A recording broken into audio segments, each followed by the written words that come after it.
It was always Denver, huh? It was always always Denver. It is what it just like is. we thought, Man, oh negative my vibe. gosh.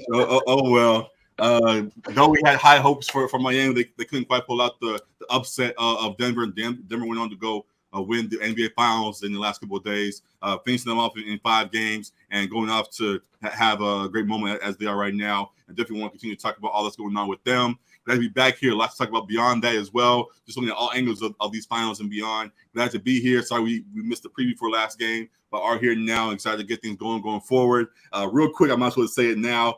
I went to the eye doctor a couple of days ago, or a couple of weeks ago, and they were like, "Hey, G, you can see, right?" And I was like, "Yeah, I can see." And they were like, "Are you sure?" I was like, "Yeah, I'm sure." And they were like, "Read the board." I read the board, ZW, you know the little thing. I read the board, and they were like, "Nah, you can't read." So here we are. So if you're confused about the glasses, new look, that's what it is. New look, so I gotta get used to these, so you'll see these going forward. And yeah, now I can see them. I didn't know you. That's been you the whole time. Oh my god! Now he's gonna go deep in his analyst bag and his what's it called, eye test bag. Now that you got out the way, Garrett A. Thomas is here to stay. But glad to be back. Thank you for tuning in as always. A lot of good stuff to get to, as we said. Make sure you like, rate, subscribe, comment, all the good stuff for us. We'll go ahead and run the intro one time and jump into it, y'all. Thank y'all for tuning in.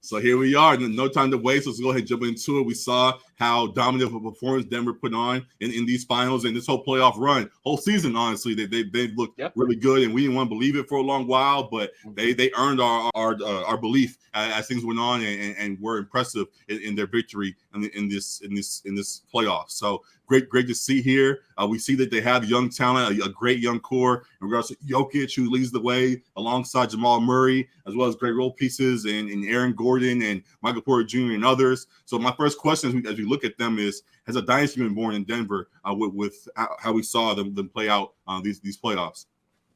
Yeah, DeAndre Jordan's got a ring, man. DeAndre Jordan before CP3. Chris Paul gets cut. DeAndre gets a ring. Who would have thought we'd see the day? It's a very tough scene. Thomas Bryant got a ring too. Lest we forget. Right. Former Laker. And a couple of our Wildcats too. I almost forgot about Zeke Naji at the end of the bench, and then of course Aaron Gordon. So salute to them. UCLA's finest, Peyton Watson. Come on, man. I like him. I don't know why you be hating. I like him, but whatever. Go ahead. He's fine. Salute. 8 clap, Bruins. Going that far. But, to your question about them being a dynasty, I think now it's not the same situation as like the Grizzlies, who call themselves a dynasty before they've made it to the Western Conference Finals. Sure. But I think you got to win a couple before you call yourself a dynasty. I think the framework is absolutely there for them to continue this. Mm-hmm.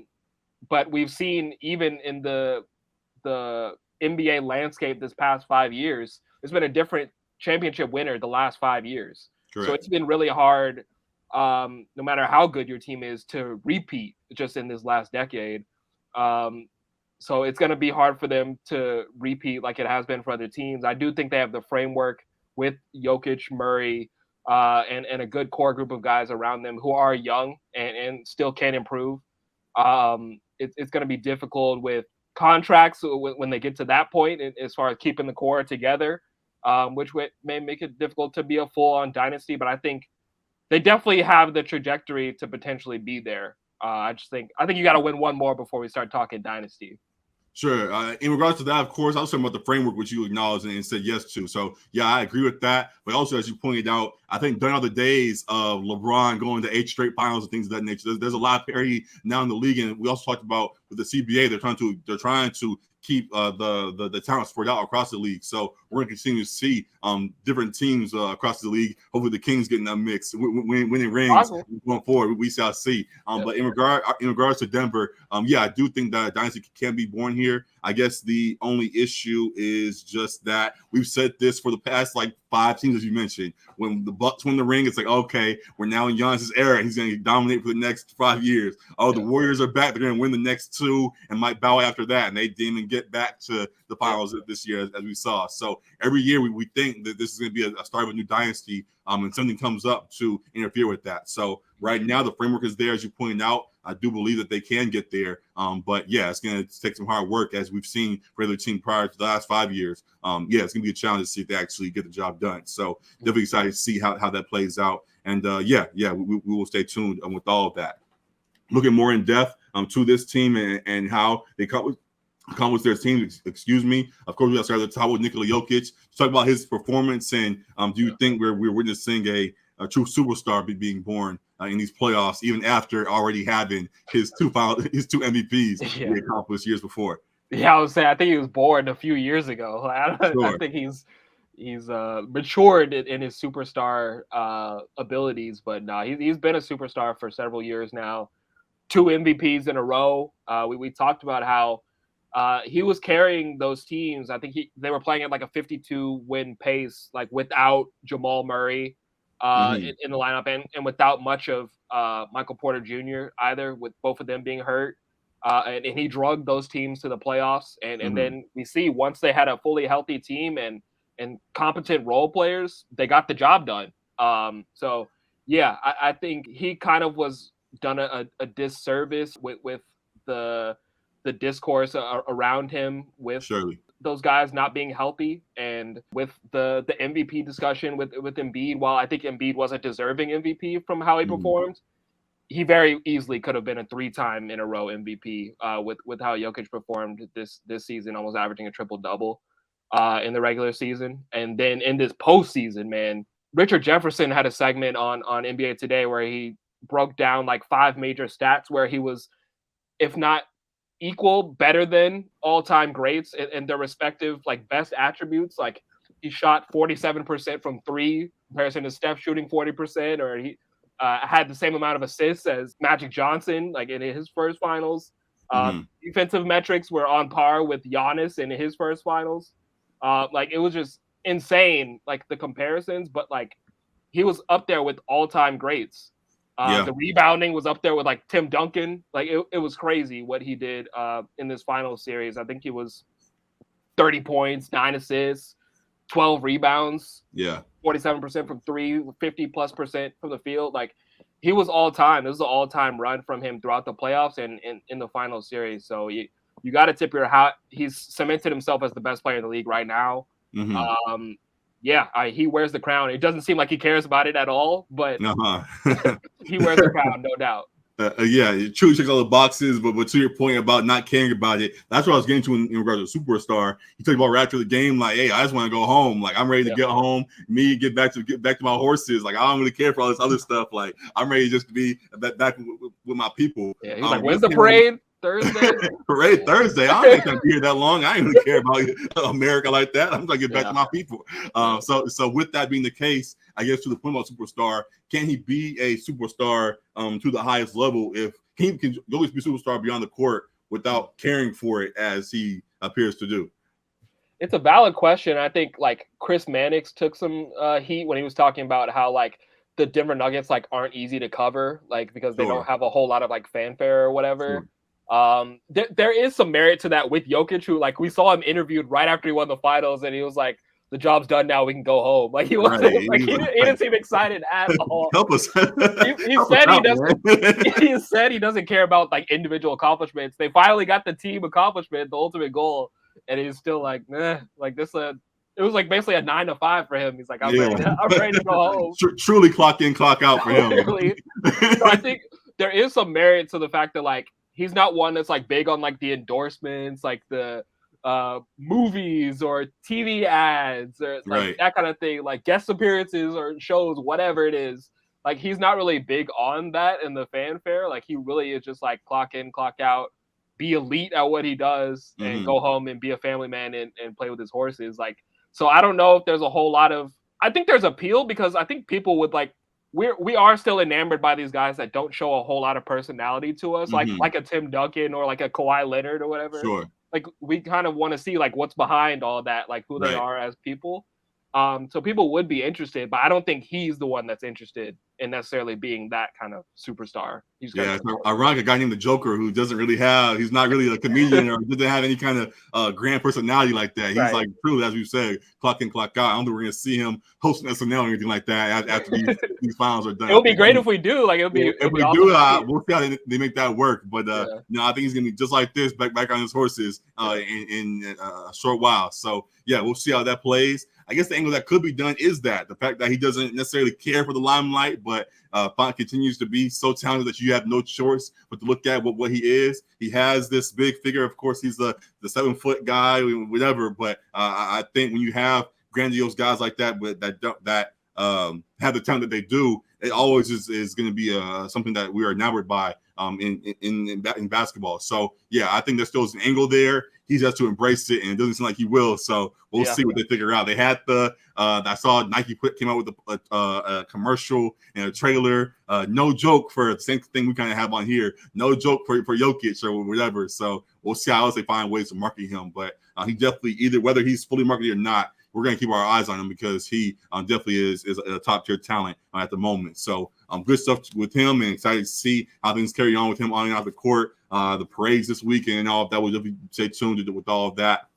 And then to his running mate there, Jamal Murray. There's been a lot of talk about him and how truly talented he has been. I know you had some praise for him. You want to just start real quick with how impressed you've been with Jamal Murray's run this postseason? Yeah, I think he's been exceptional, and I think it's further cemented him like as a playoff performer. Like we obviously we saw the bubble, and you could kind of write it off because it was a different set of circumstances where they were all isolated and they weren't playing in front of those large crowds and all that. But he was dropping 50 balls and he was carrying a lot of the offensive load when he had an all-time great next to him. He was the one that was putting on those big scoring displays right next to Jokic. So we saw an inkling of it there, but he's continued in the postseason since then to put on a great performance throughout the playoffs. He once again this season in the postseason, he was a 28, 6-5 guy. And I think for his career, he's like a 25, 6-5 guy on pretty high efficiency. So I think while he hasn't been he doesn't have the regular season resume that other guys have. And there's a lot of elite guards, especially in the Western Conference, who are going to prevent him from kind of getting in some of those awards categories. We've seen him be able to rise unlike any other player, really. I think he has the crown for the best playoff riser over Jimmy Butler at this point. Really? I think he's a 19 point per game guy in the regular season, and he jumps to 25 in the postseason. So I think right now he probably is the best playoff riser that we have. And I think he's cementing himself as maybe not a regular season superstar, but I think he is a playoff one. Definitely. I can see that. And we'll discuss Jimmy a little bit more in a moment, but I do want to give Jamal his praise individually right now and do see what he has done and think that, all that you said, all the praise that you said, I echo. And I'm very impressed with what I saw and think that could be a continued formula for him as things go along. We talked about with other teams. I think we talked about even with Miami. I think it was just the idea of pace and having guys that understand when to accelerate when need be. Jamal's a great example of that, as you said, maybe the greatest example of that as a playoff riser, and showed out grandly on this stage. And I'm glad that he got over that hump there. We remember him getting injured a few years ago and be able to bounce back and stay on this team and be the figure that he's become. Definitely is great there. So salute to him. The last part with him, there's been a lot of talk about just about all the rankings and all things as NBA Twitter does and things. And folks have talked about how for the Canadian team, there may be a little debate going on now about who may get picked first amongst the Canadian guards. Steve Nash at the top of that list for a while was the clear guy. But we've seen the rise of Jamal Murray, Shai Gilgeous-Alexander, and others who are making their name very well known and deserving to be in that conversation. So speaking with just Jamal, would you take Jamal over Steve Nash right now, or you think Steve still is the top guy? I think it's a legitimate conversation. I think from the longevity of what Steve Nash has done in his career, it's arguable. He's close to top 5 point guard. A lot of people may have him in their top 5 point guards. 10 for sure. Definitely 10. I was gonna say, definitely 10. So I think right now, because of what he accomplished throughout his career, you'd probably still have him above Jamal. Jamal does this again, gets another finals. I think it's pretty clear cut that I would take Jamal over him as far as the Canadian guys. Because of what I've seen. To say that. I still hesitate to agree with that. It's a 50-game sample size now. It's not crazy. I think Steve Nash is in the hundreds or so as far as his playoff career. Sure. But 50-game sample size is not small now for Jamal Murray, and he's done it consistently at 25, 6, and 5 on high efficiency in the playoffs, and then now has the championship ring to boot that Steve Nash wasn't able to accomplish in his career. So I'm fully I think aware it's a of legit that. Conversation. My rebuttal to that is that Jamal is the one being that equation and has quote unquote more room to operate and do what he does because he has an all-time player that we just praised, Nikola Jokic, next to him. And in that situation, he was that 1A trying to make things work alongside a team that was built around him. So Jamal in the lead role, if he does that in the lead role, I don't want to break up Jokic and Jamal or anything like that just yet. But just saying in comparison. Oh, why I keep doing that? Sorry. Yeah. There we go. Okay, sorry. So yeah, if we see Jamal in the lead role, then he does more of the same thing and leads them to a finals and does all of that, then absolutely. Hey, Steve Nash ain't lead them to a finals. He doesn't have to lead them to a finals. I'm just saying with Nash having the success that he did, if Jamal returns and does lead a team at least to the conference finals or whatever, to the same success that Nash had, then Jamal passes him. But right now, seeing what Nash did as a clear 1A for his teams when he was at his peak, and just throughout his whole career, as we know, we talked about him being top 10. Yeah, I think I still take Steve Nash in that, but it surely is a debate, and I see what Jamal presents to make it so much of an argument. So, yeah, but we'll see how that more plays out. We can deep dive that later on, but I don't want to stay on this too long. So for the time being, we'll leave it there. We'll see what folks say in the comments and all of that. And if it's really of a revisit, we'll definitely get back to it. And with that, that's it for all the things that we're regarding Denver right now. And we do got to take a moment, too, and turn to the other side and look at what went on with the Miami Heat. Can you talk about real quick what you thought of their performance, getting there and then losing as they did in these finals? Man, I just keep going on. All right. I thought Miami was definitely impressive how they beat the odds throughout the first 3 rounds of the playoffs. Of course, taking out the title favorites in Milwaukee in round 1 in 5 games, which is crazy. Right. And then beating the Knicks when Jimmy got hampered with injury with the left ankle midway through that, or actually in the first or second game of that series. Right. And played through it, got the job done, and then went up 3-0 on Boston, almost lost that, and was able to get the job done in 7 games, and came into a final series where they were clearly outmatched. I think you had Miami winning, but I think majority of people felt that Denver was the better team, and we still had some belief in Miami because it seemed like they kept beating the better team throughout the playoffs. So it was understandable why you could have some faith that maybe they figure out a way to beat Denver too, but it was clear that they were outmatched talent-wise. They didn't get as great of shooting performances out of their role players. I mean, they did it for 3 series. Like they gave you all you could ask for out of your role players. Bam was great. Like Bam was exceptional in the finals in his role. He was great.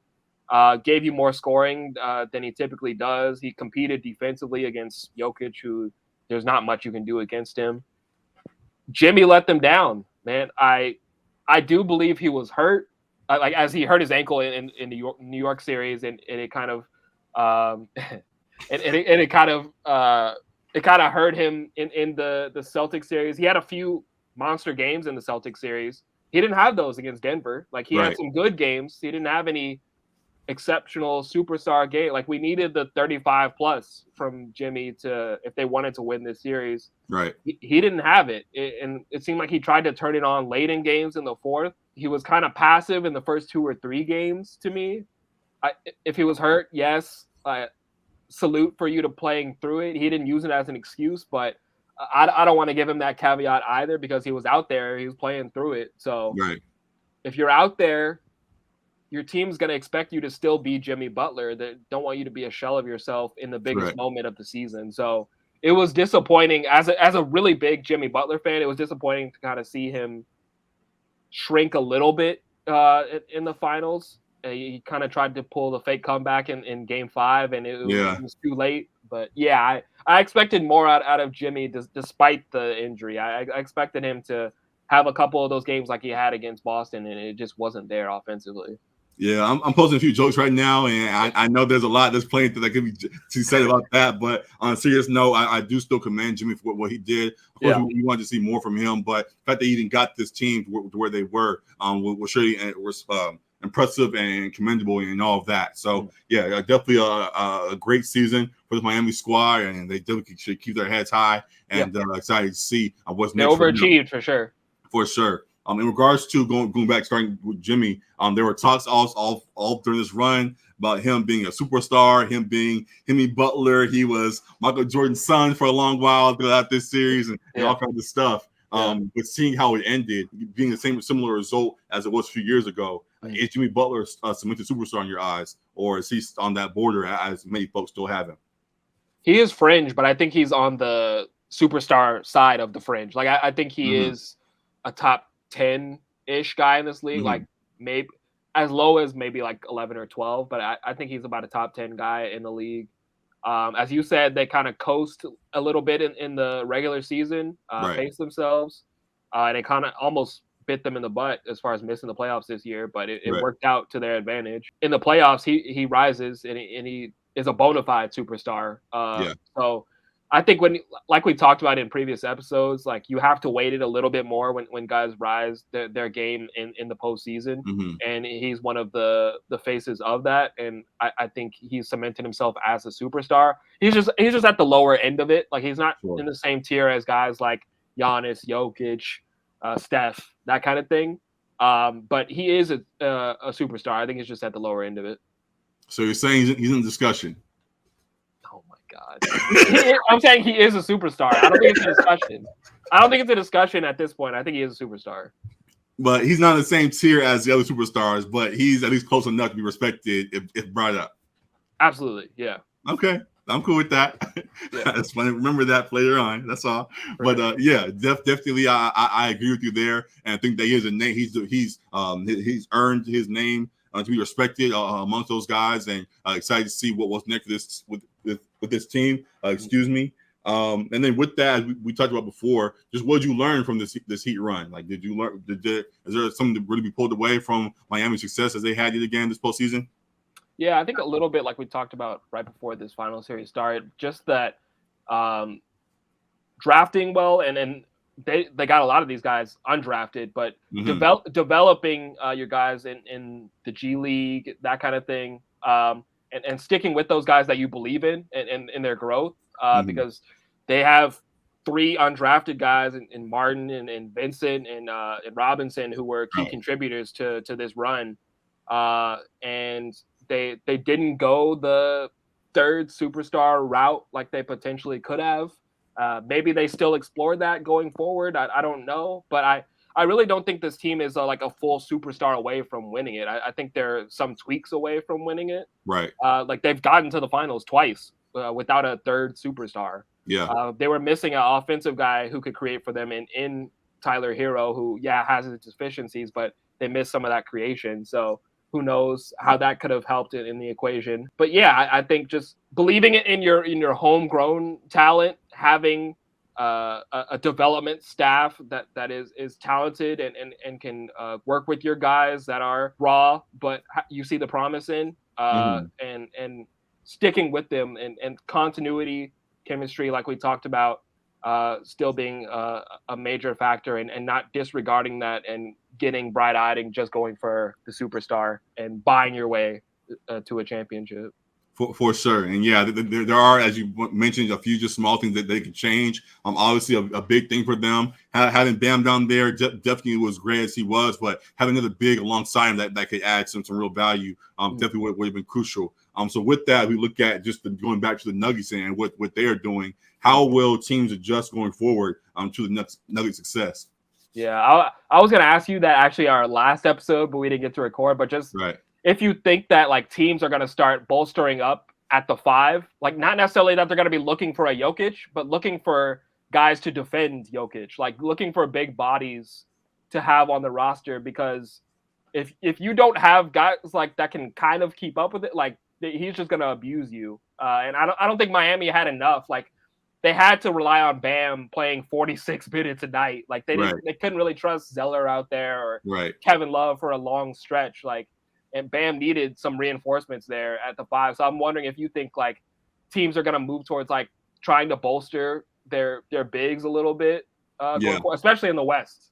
I think Rui's stock went up this postseason for sure. Yeah. There's gonna be a lot of people that they're gonna want guys of that same ilk to be on their roster going forward. I think we might see a revitalization, I believe that word is, of guys like they can tell their own way. Guys like Boogie Cousins, maybe even Dwight, who's begging for another chance. Bigs that could be down low and hang with all the muscle that this Denver team presents. We saw how as you pointed out, Miami was just outmatched by how much pressure on both on the outside and on the interior that they provided. So definitely going to be a big thing for teams to add more muscle going forward. You can't keep throwing Cody Zeller out there and Kevin Love. Kevin Love may because he stretches the floor. But Cody Zeller, when he went in there, was a liability. I think he was as soon as he went in the game, immediately the whole game shifted. And so you're going to need some more guys that can actually hang out there with what this Denver team can present. So definitely salute to them and excited to see how teams adjust going forward.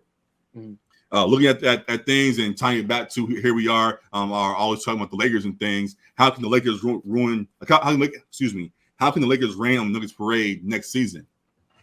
I think as we talked about how they should learn from Denver and building around their 2 superstars and adding the depth, as we saw, it worked in the trade deadline.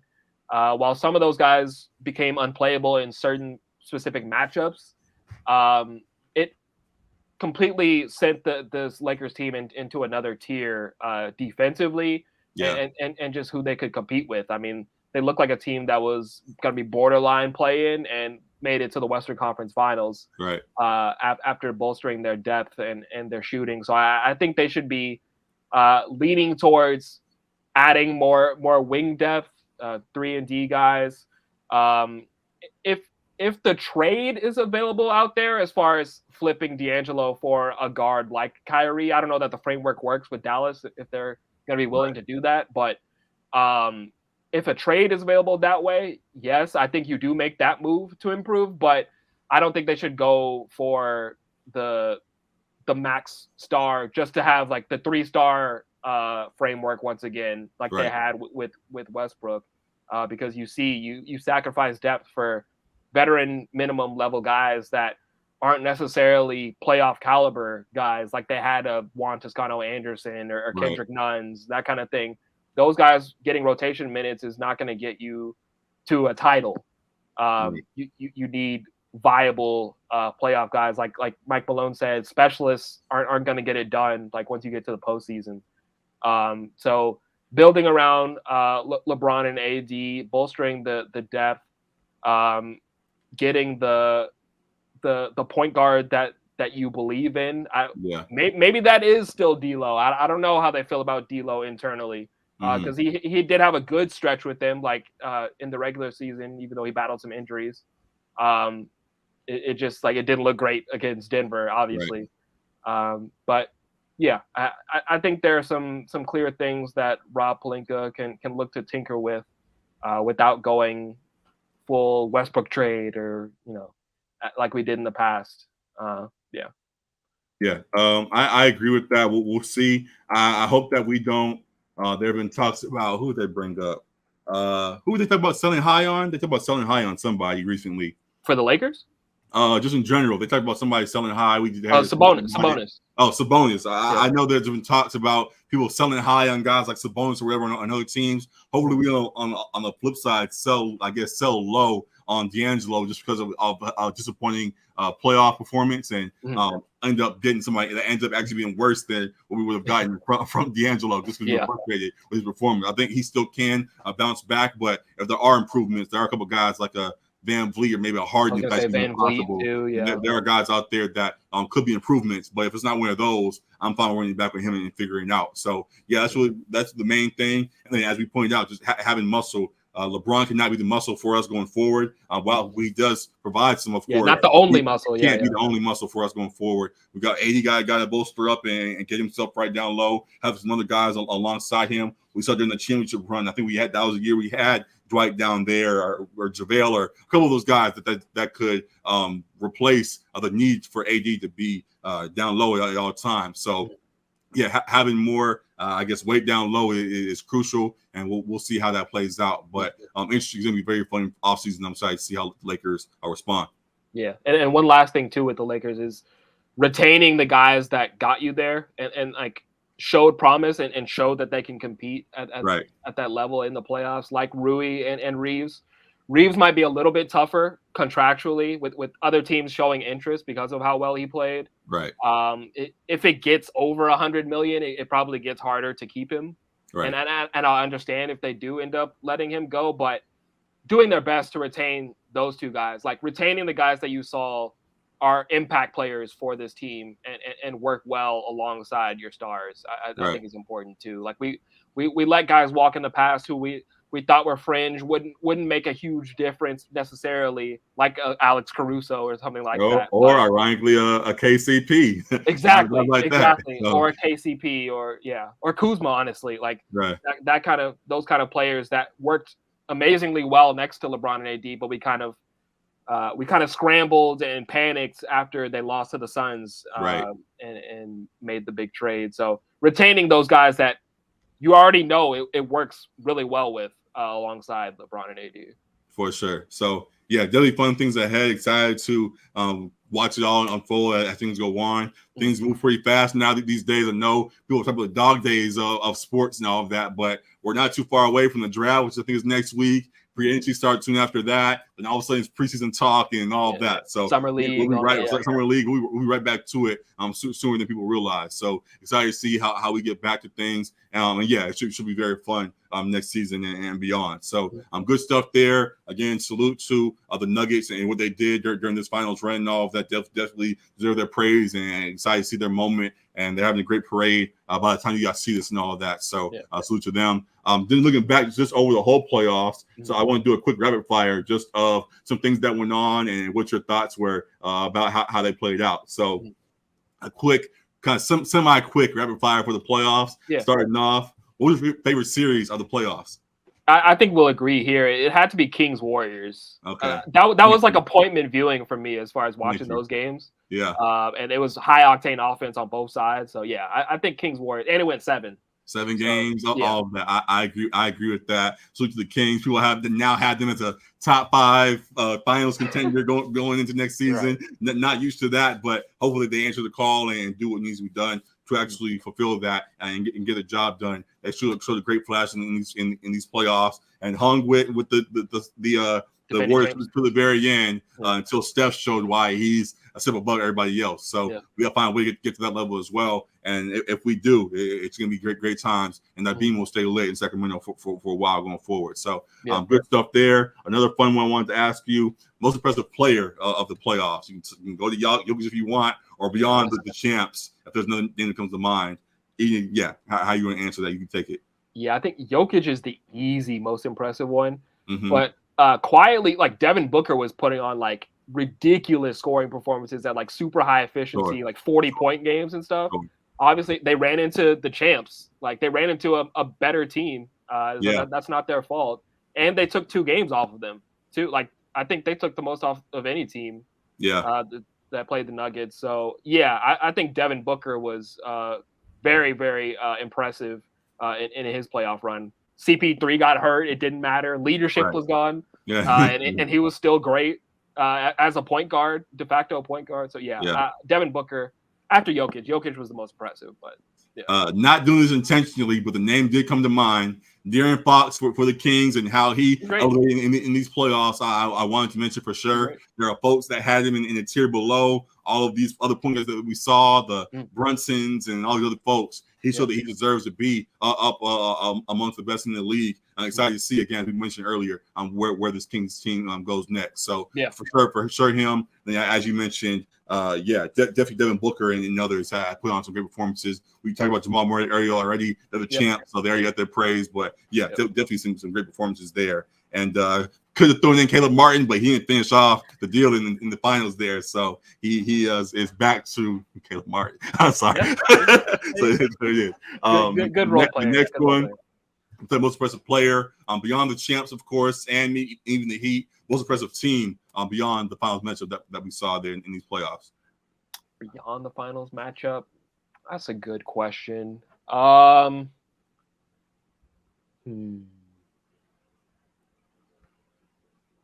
That's tough. I mean, because Miami was probably it. Just how they went from almost being out of the play-in to the finals, sure, and beat the title favorite. Outside of Miami and Denver, I would have said the Lakers if they didn't get swept. That took them out of it for me. I was going to say them though, because we still even getting there was impressive, folks. Again, the whole 13 seed to play in to. It still deserved some acknowledgement, though it had a bad ending. I think still how they were able to overcome and take advantage of matchups in the playoffs and the rise we saw. Reeves stepping up in the playoffs. He could be a guy that we was most impressed in the playoffs as well. Guys like that, how they elevated, though it was a bad ending, they definitely were impressive for most of that run. I guess that's the next best. Yeah, that's probably the answer if you're not picking either of the finals can right, because of course the Heat would be there for having the upsets and all that they did the whole way through, and then Denver being as they were, of course they won it. So I was trying to go beyond that. So I think Lakers are next in line there. So good stuff there. Now on the flip side, most disappointing player of the playoffs, who would you say was most disappointing this playoff run? That's a good question too.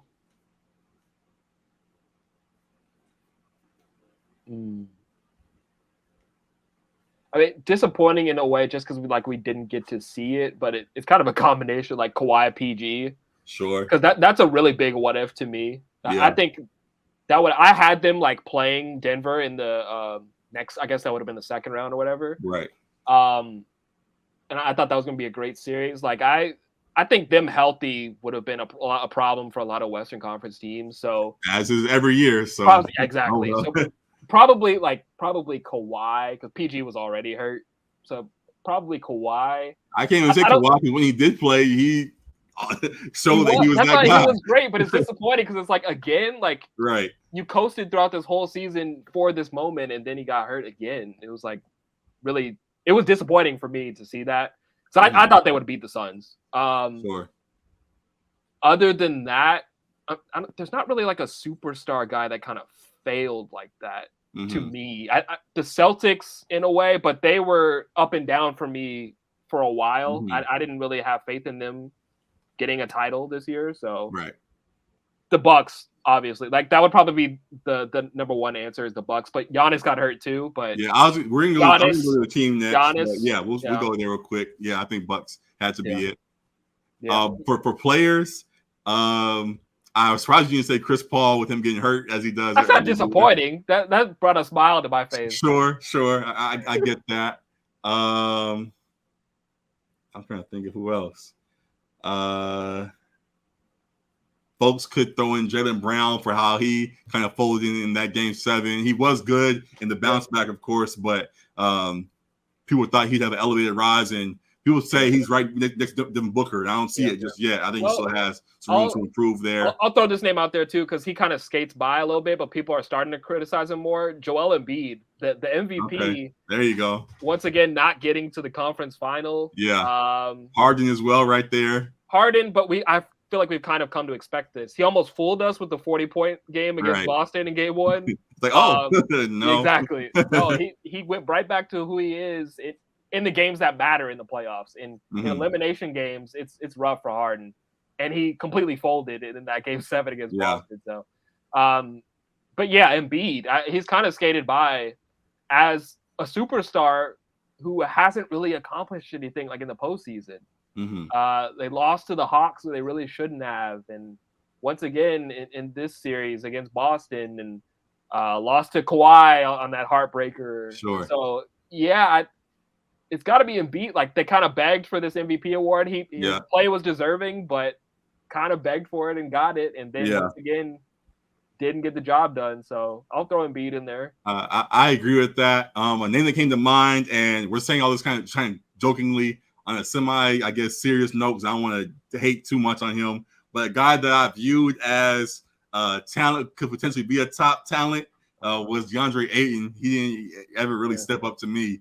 I do want to respect that. I know there's other things going on with that squad and all kinds of stuff, but the way he disappeared at times, there are moments where Jokic just did literally whatever he wanted. Like, Ayton was just saying there, like, "Hey, what you want me to do?" Like, and I said, I think before the playoffs, I saw him as like a difference maker, a talent that could have been top tier, and he never really fulfilled that. But I do think he still has a lot of, in the right situation with Monty Williams out the way now. I think he could surely bounce back, but was hurt a little bit that he didn't step up in these playoffs. But those other ones for sure, Embiid and beyond, I fully agree with there. So good stuff there. Where you kind of talk about most disappointing teams, so I'll leave it there. The last thing I'll sneak in, I forgot to add to the note.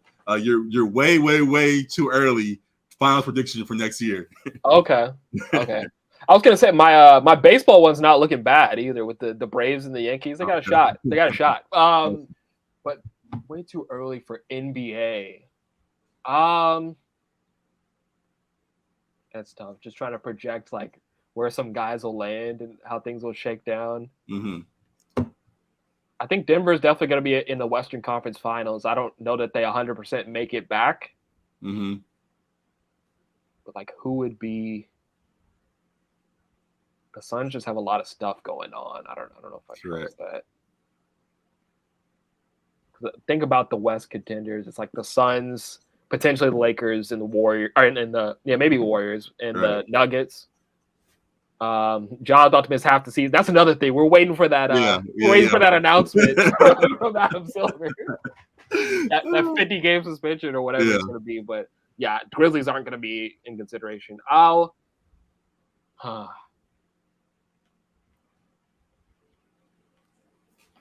say Denver gets back. They don't necessarily win it. I'll say Denver gets back to the top. And on the Eastern Conference side,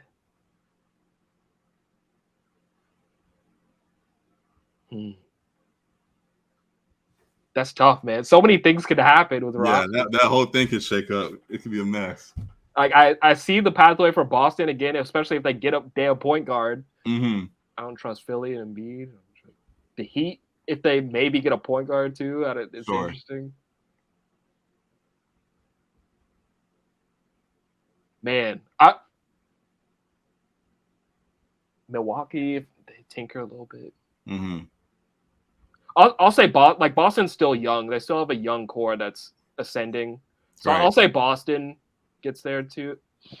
I don't see them winning a chip though. That would be a Nuggets repeat to me. Yeah. So. But we'll say Denver, Boston. Yeah. I'm all right with that, but again, I don't see Boston doing that. Even with adjustments that could be made this offseason. I think a team who I think Giannis obviously is here to stay for a little while longer. Yep. I don't know how many more years Middleton and Drew can be his running mates there. Yeah, they got to tinker there for sure. It's going to be a year where they may have a big push, knowing that it may not be a lot more after that they'll be able to do. So, and plus just wanting to see the matchup, I think Giannis versus Embiid. Jokic would be a fantastic finals. Love to see it. So I'll say Denver versus Milwaukee, which will be even less of a sell for all the Stephen A. Smith of the world who want locations to sell the finals. Milwaukee and Denver. Milwaukee and Denver might not be the most attractive thing for him, but I think the Giannis Jokic high quality. That'll be very high quality. So I'll be rooting for that one. If Lakers or Kings or others can't get in there, so we'll see how the Kings in there. I respect it. We're top five. I can say that confidently now. I don't know about all that. Whatever. But a lot of good stuff to stay tuned in on. I was going to ask one more thing, but we can maybe say that for another episode, or do you want to just go ahead and breeze through it right now? Well, what was the last thing? just where you want to see a couple players go? Oh, we can say that. We can say that. Yep. All right, we'll save that for later. We'll surely be back to react to the Jaw suspension. We'll be back to talk about all the things going on with the NBA draft and beyond. There'll be good stuff there. We'll surely be back to talk about where is it? This man. You need to. Can we please retire the Zion looking dead into our soul picture? My God. Knowing who he is now, it's the funniest picture ever. Man, this man's sick. Oh my God. Oh my gosh. Okay. So yeah, we'll talk more about him later on. And a lot of fun. They tried to throw some trade rumors out there now, get us off the scent of what Zion's been cooking up. Yeah. Do not send him to Dallas. We're begging. Or Miami. or Houston. That's a whole list. Or Atlanta, Toronto. Houston, Toronto. Stay away from all of that. Keep him in LA. Yeah. Oh my gosh. But yeah, a lot of fun stuff to talk about as we go on, especially going on now as the finals are over, beyond the NBA as well. There's things going on in baseball, as Alec alluded to. There's things going on in football that we definitely want to get back to. Boxing's heating up. There's a few big fights coming up this summer that we're excited to talk about a little bit. WNBA, as folks are becoming more fans of finally. Definitely want to talk about that as well, ourselves on here and beyond. So there's stuff across the board that we're surely going to get back to. We thank y'all for tuning in, as you always do. A lot of good stuff here. You'll see clips of this stuff going out all week long. We won't have every other day for the moment as the finals now over, but we'll be back each week for sure to give you guys all the content that you guys need. So appreciate y'all for tuning in, as you guys do. Like, rate, subscribe, comment, all of that. See you guys again next week. And again, thank y'all, man. See y'all later. Peace. Deuces. Oh, that picture's hilarious.